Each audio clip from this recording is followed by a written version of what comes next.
manut tawa kayu sangga langit bakal tak mulyak ana ing Lodaya. Tak wenehke Gusti Prabu Singa bareng Suki Bondo Mas Picis Raja Brata.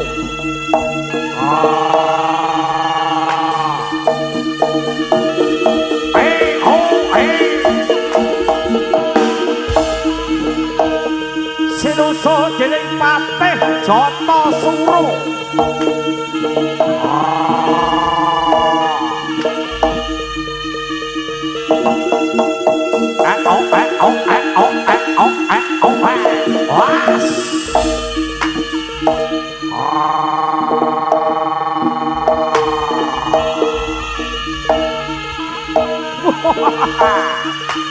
Aja mung sesumbar kaya grajiake wong bantarane.